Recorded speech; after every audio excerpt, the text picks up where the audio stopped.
Nails अर्थात नाखून जितने भी कॉम्प्लेक्स ऑर्गेनिज्म है या यूँ कहें कि जितने भी डेवलप्ड ऑर्गेनिज्म है उनके उंगलियों में नाखून पाई जाती है। प्रत्येक ऑर्गेनिज्म इन नाखून का इस्तेमाल अलग अलग कामों के लिए करता है।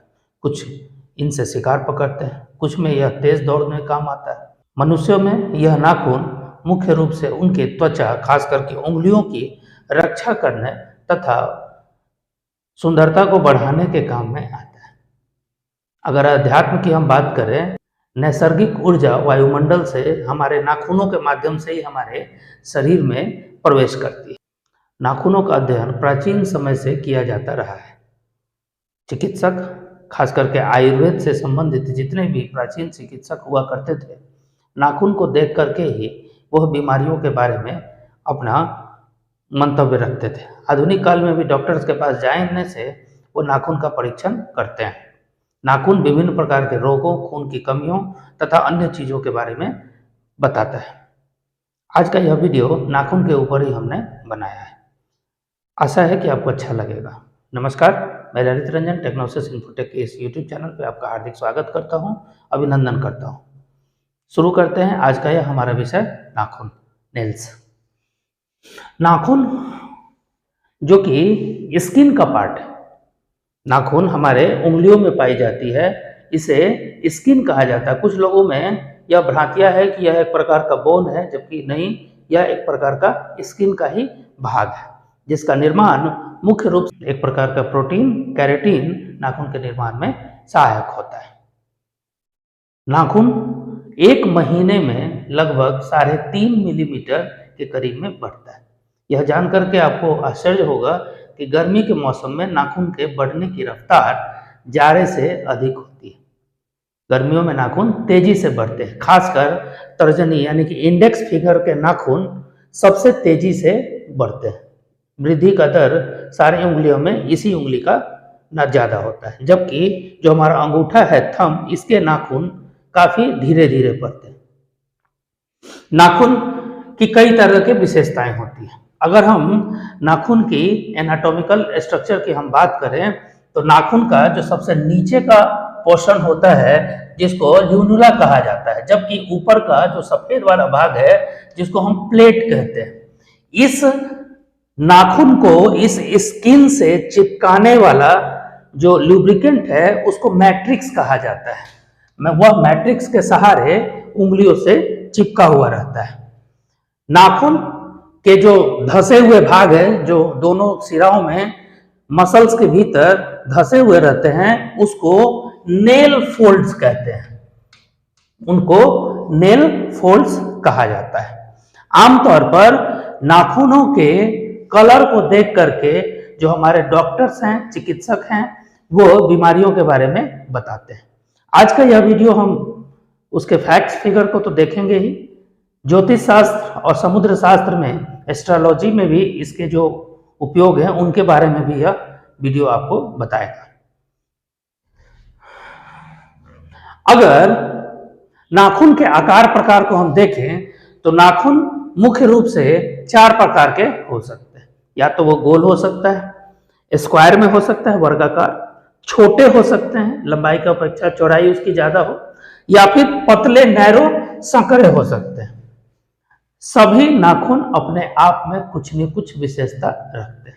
हम एक एक करके उन पर विचार करेंगे। सबसे पहले अगर हम उसके कलर के बारे में अगर हम अध्ययन करें तो जिन व्यक्तियों में नाखून का कलर रेड होता है, उनका कलर जिसमें लाल होता है, ऐसे व्यक्ति में तमस ज्यादा होते हैं, तामसिक प्रवृत्ति अधिक पाई जाती है। इसके वजह से उनमें क्रोध और आवेग, इन दोनों का समावेश होता है। ऐसे व्यक्ति तुरंत क्रोधी हो जाते हैं, क्रोध में आकर के तुरंत किसी से झगड़ा कर बैठते हैं।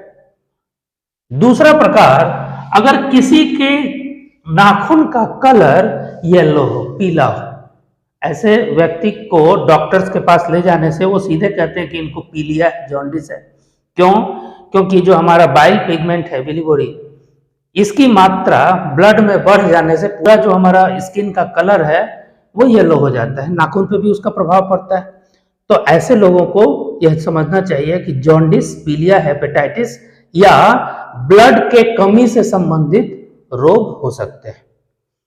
तीसरा, जिनके शरीर में नाखून सफेद हो, ऐसे आमतौर पे नाखून का कलर गुलाबी सबसे अच्छा माना जाता है।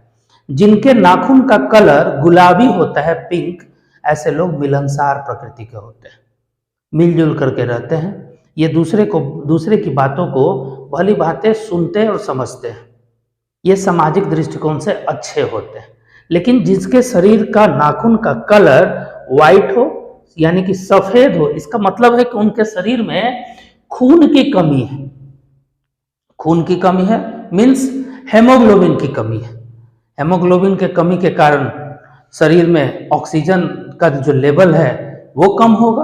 ऑक्सीजन का कमी अगर आपके हेमोग्लोबिन में है तो आपके शरीर का जो एक्टिविटी है, मेटाबॉलिक एक्टिविटी, इसमें न्यूनता आएगी। मेटाबॉलिक एक्टिविटी के न्यूनता के कारण आप एनर्जेटिक नहीं हो पाएंगे। एनर्जी की कमी आपके कार्यशैली को प्रभावित करेगी, काम करने की क्षमता को प्रभावित करेगी। अगर किसी व्यक्ति का नाखून कॉपर के कलर का हो, तांबा के जैसा हो, ताम्र, ऐसे लोग नशेरी होते हैं। नशेरियों के जो नाखून होते हैं, चूंकि उनके ब्लड में नशा वाले केमिकल्स होते हैं, उनका समावेश हो जाने के कारण उनके नाखून का कलर ताम्र हो जाता है, कॉपर का हो जाता है।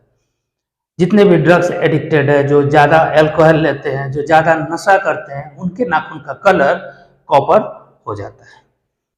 अगर किसी के नाखून का कलर ब्लू हो, नीला हो, तो ऐसे व्यक्ति पर मानना चाहिए कि किसी जहरीले पदार्थ का असर हुआ है।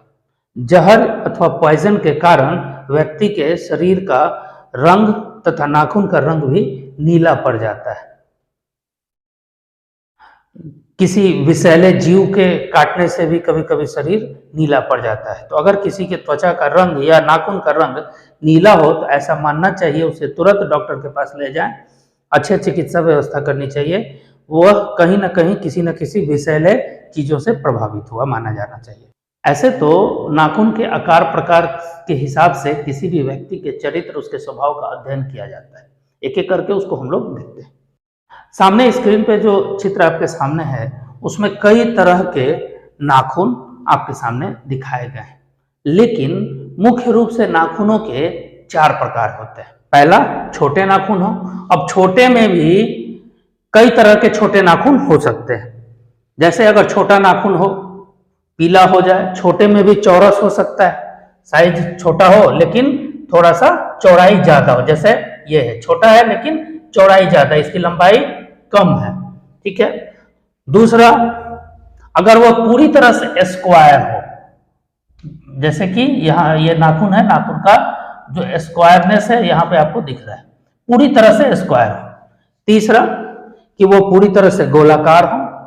चौथा, लंबाई उसकी अधिक हो।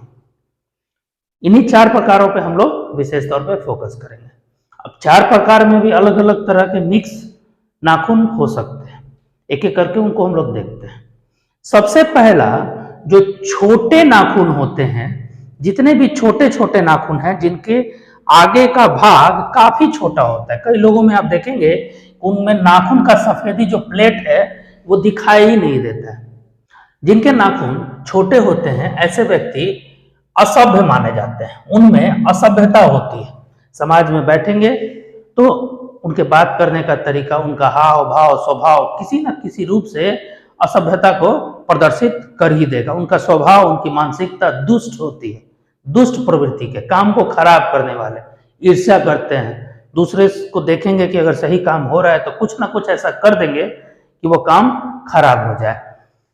उनका स्वभाव ही संकीर्ण होता है, छोटी सोच होती है, और इस संकीर्णता के कारण काम को बनाने के बजाय खराब करके चले जाते हैं। अगर नाखून का साइज छोटा हो और उसमें थोड़ा सा पीलापन लिए हो, येलो, जिनका कलर हल्का येलो हो, पीलापन लिए हो, तो ऐसे व्यक्ति झूठे होते हैं, मक्कार होते हैं। अपने परिवार वाले भी उनको, परिवार के लोगों को भी वो धोखा में रखते हैं। ऐसे लोगों पे विश्वास बिल्कुल भी नहीं करना चाहिए। जिनके नाखून का साइज छोटा हो लेकिन लंबाई की अपेक्षा चौड़ाई अधिक हो। कुछ इस प्रकार से ऐसे लोगों में माना जाता है कि हृदय जो उनका हार्ट होता है कमजोर होता है। ऐसे लोग हृदय रोगी हो सकते हैं, हार्ट डिजीज वाले। हार्ट अटैक का खतरा ऐसे लोगों में ज़्यादा होती है। ऐसे लोगों को खान पान में विशेष ध्यान देना चाहिए। खाने पीने की चीज़ों पे सतर्कता अपनाने से इन चीज़ों को टाला जा सकता है। ज्योतिष शास्त्र जो नियति है उसको पूरी तरह से बदला नहीं जा सकता है, लेकिन ज्योतिष शास्त्र आपको यह जरूर सिखाता है कि आप संभल जरूर जाएं, क्योंकि जो जो होने वाला है वो तो होगा, लेकिन उस होने का जो प्रकृति है, या कहने का तात्पर्य यह है कि हम अचानक से पहाड़ से गिर जाएं तो उस समय जो चोट लगे और जानबूझ के कूदें उस समय जो चोट लगे, दोनों में अंतर होती है। तो ज्योतिष शास्त्र नियति को तो नहीं बदल सकते हैं, जो है वो होगा, लेकिन अगर उसके बारे में पहले से जान लें तो उस नियति का जो मार होगा उसको सह लेने की शक्ति हमारे अंदर जरूर आ जाएगी। आगे बढ़ते हैं। तो ऐसे व्यक्ति जिनका नाखून चौड़ाई लिए होता है, चौरस होता है, ऐसे व्यक्ति में हार्ट अटैक या हृदय रोग की खतरा या हृदय रोग से संबंधित बीमारियों का भय बना रहता है। ऐसे लोगों को सतर्क रहना चाहिए, सावधान रहना चाहिए। जिनके नाखून छोटे हों और तिकोने होते हैं, तीन कोने हों और छोटे हों, जिसको कहते हैं कि बिल्ली के जैसा नाखून, ठीक है, ऐसे लोग एकांतवादी होते हैं, कामचोर होते हैं, सुस्त होते हैं। ऐसे लोग ज्यादा उनका जो रुझान होता है अपने शरीर के दिखावे के प्रति अधिक होता है। छोटे नाखून जिनके तिकोन होते हैं वो फैशनेबल होते हैं। कैसे फैशनेबल? तो फैशन पे ही उनका सारा ध्यान रहता है, बाकी सारा काम साइड हो जाए। कह सकते हैं कि सुस्त होते हैं, आलसी होते हैं, काम करना उनको पसंद नहीं होता है, नेल पॉलिश लगा के बैठना ज्यादा अच्छा लगता है। जिनके नाखून छोटे हों, गांठदार हो, संकरा कठोर, छोटे नाखून हो, छोटे हो, किधर से छोटे हो?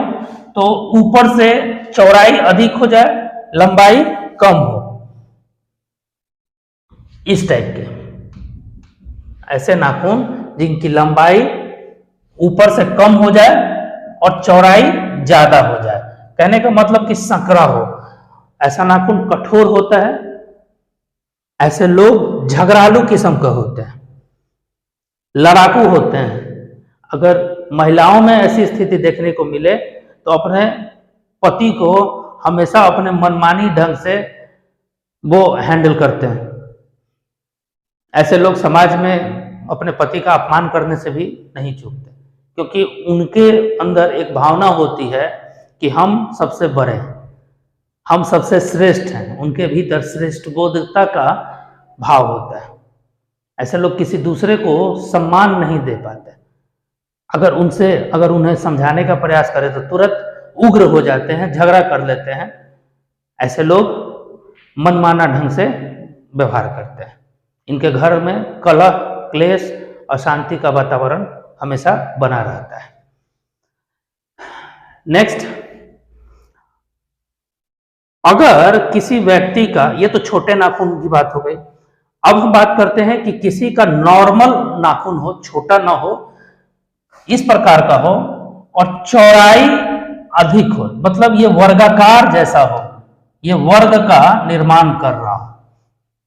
ऐसे व्यक्ति दब्बू होते हैं। दब्बू कहने का मतलब कि दब कर रहने वाले, डरपोक हो सकते हैं, जिनको डिसीजन अपना लेने में समस्या आती है। उन पे किसी न किसी का प्रभाव निरंतर बना रहता है। परिश्रमी होते हैं, समय पे काम को पूर्ण करते हैं। कामकाजी होते हैं, मेहनती होते हैं, लेकिन खुद डिसीजन ले पाने में कहीं वो ढीला ढाला व्यवहार करते हैं, किसी दूसरे के डिसीजन के आधार पे वो काम करते हैं। ऐसे लोग मानसिक रूप से, शारीरिक रूप से अच्छे हो सकते हैं, लेकिन किसी भी परिस्थिति में अपने आप को पूरी तरह से उससे उबार पा लेने में सक्षम नहीं होते। अगर कभी कोई विकट परिस्थिति आ जाए तो तुरंत निराश हो जाते हैं, निराशावादी इनका व्यवहार हो जाता है। सामाजिक दृष्टिकोण से अच्छे होते हैं, परिवार में इनका, चूंकि ये फ्लेक्सिबल होते हैं, दूसरे की बातों को तुरंत मान लेते हैं, तो जो दूसरे को बात को मान ले, किसी की बात को ना काटे, आजकल वह अच्छा ही माना जाता है। तो परिवार में इनका ठीक ठाक गुजारा हो जाता है। अगर किसी व्यक्ति का चौड़ाई अधिक हो और लंबाई कम हो, ये छोटे वाले का ही एक वैरायटी का आप मान करके चल सकते हैं कि छोटा नाखून हो, लेकिन क्या है कि यहाँ पे चौड़ाई नाखून का ज्यादा है और लंबाई कम हो, तो ऐसे व्यक्ति अपराधी होते हैं, क्योंकि क्रोधी तो होते ही हैं छोटे नाखून वाले। छोटे और गद्दार को हमने बताया कि झगड़ालू होते हैं, लड़ाकू होते हैं। अब उनमें सोचने की अगर शक्ति कम हो तो क्या हो सकता है, गलत काम करेंगे। कैसा गलत काम? तो असामाजिक काम, निंदनीय काम। ऐसे लोग जल्द क्रोध में आ जाते हैं, गुस्सैल, लेकिन किसी भी काम को अगर ठान ले तो बिना उसको पूरा किए नहीं रह पाते हैं। अब यहाँ पे अगर किसी गलत काम को ठान ले तो उसको भी बिना किए हुए वो पीछे नहीं हटते। ऐसे कंडीशन में उनसे अपराध न भी करना चाहे तो हो जाता है। ऐसे लोगों को अपने गुस्सा पे काबू रखना चाहिए। गुस्सैल प्रवृत्ति के कारण इनकी निंदा हो जाती है। अगला, जिनके नाखून गोलाकार, राउंड शेप में हो, यह अच्छे माने जाते हैं, सशक्त होते हैं, तुरंत निर्णय लेने में सक्षम होते हैं, और जो निर्णय वो ले लेते हैं उस पर वो टिके रहते हैं, उस पर वो अमल करते हैं। निर्णय लेना, डिसीजन लेना बड़ी बात नहीं है, डिसीजन ले करके पूरा करना ये बहुत बड़ी बात होती है। तो ऐसे लोग जिनके नाखून गोल होते हैं, वो अगर किसी भी तरह के डिसीजन को लें, चूंकि डिसीजन लेने की क्षमता उनकी अच्छी होती है, सशक्त होते हैं, तो ऐसे व्यक्ति सामाजिक दृष्टिकोण से अच्छे माने जाते हैं। अगर किसी का नाखून लंबा हो, अब लंबा में भी दो वैरायटी का लंबाई हुआ, एक लंबा हो लेकिन पतला हो, सकरा, इस तरह का, ये थोड़ा ठीक नहीं होता है। ये कमजोर होते हैं, खास करके शारीरिक रूप से कमजोर होते हैं। हार्ट और लंग्स से संबंधित इनकी कमजोरी ज्यादा होती है, या फिर ये इनका जो तंत्रिका तंत्र है, नर्वस सिस्टम, इसमें कहीं ना कहीं डिफेक्ट होता है। इनके सोचने और समझने की शक्ति थोड़ी सी कमजोर होती है, इनका विचार अस्थिर होता है, निर्णय लेने की क्षमता इनकी थोड़ी सी कमजोर होती है, ये तुरंत किसी डिसीजन पे नहीं पहुंच पाते। लेकिन अगर लंबाई के साथ साथ चौड़ाई भी हो, पूरी की पूरी लंबी और चौड़ी भी हो, तो ऐसा अच्छा होता है। ऐसे लोग विचारशील होते हैं, खास करके अच्छे अच्छे जो पोएट्स होते हैं, जो कला के क्षेत्र में अपना नाम कमाते हैं, चित्रकार हो सकते हैं, शिल्पकार हो सकते हैं, अच्छे पेंटर हो सकते हैं, मूर्ति बनाने वाले हो सकते हैं, आभूषण के निर्माता हो सकते हैं। तो ऐसे व्यक्ति जिनके हाथों में इस प्रकार के नाखून पाए जाते हैं, कला के क्षेत्र में इनका प्रमुख योगदान होता है। कलात्मक उंगलियां इनको कहते हैं, या कलात्मक नाखून इनको कहा जाता है। इनका जीवन भले ही साधारण हो, ऐसे लोग बहुत हाई फाई जीवन नहीं जीते, लेकिन संतुष्ट होते हैं, क्योंकि इनका मन ही ऐसे चीजों में लगता है। ये भौतिकवादी ना होकर के कलावादी होते हैं, कला के प्रति इनका जो प्रेम होता है वो निश्चल होता है। ऐसे लोगों को दिखावा करना नहीं आता है, अच्छे होते हैं, अच्छे माने जाते हैं, विचारशील होते हैं। इनका स्तर भले ही मध्यम हो, लेकिन संतुष्ट होता है। आज के दौर में संतुष्टि बहुत बड़ी चीज होती है, नहीं तो बड़े बड़े लोग भी और संतुष्टि नहीं होती। लेकिन जो अपने आप में संतुष्ट हो जाए फिर तो क्या कहना। आमतौर पे आपने नाखून के ऊपर, मध्य या नीचे साइड में एक उजला चंद्रमा देखा होगा, चंद्राकार। जैसे कि आप मेरे उंगली में आप देख सकते हैं कि यहाँ पे नीचे का जो हिस्सा है कुछ वाइटनेस लिए हुए, यहाँ ये जो है ये वाइटनेस लिए हुए, इसको कहते हैं अर्धचंद्र बनना। अब यहाँ पे जिस भी उंगली पे यह बनता हुआ दिखाई दे, यह एक शुभ लक्षण माना जाता है। नाखूनों के जो हिस्से होते हैं वो आपके भूत, वर्तमान और भविष्य की व्याख्या करते हैं। जो सबसे ऊपर का हिस्सा है वह आपके पास्ट को बतलाता है, बीच का हिस्सा वर्तमान है, और जबकि निचला हिस्सा आपका भविष्य तय करता है। अब यहाँ पे नाखून में जो होने वाले ये सफेद दाग या धब्बे होते हैं, यह आने वाले जो 4-5 महीने हैं उसके बारे में यह आपको बताते हैं। आमतौर पर जो नाखून होते हैं इसकी आयु 4 मंथ मानी जाती है। 4 महीने इसकी आयु होती है, नीचे से शुरू होकर के और कटने तक का जो इसका दायरा होता है 4 महीने का माना जाता है। तो पूरी तरह से नाखून जब यहाँ निकला और निकल करके जैसे जैसे ऊपर आता है आपके समय को बतलाता है। ऊपरी भाग आपका भूत, मध्य भाग वर्तमान, अभी अभी निकल रहा है, वो आपके भविष्य को तय करता है।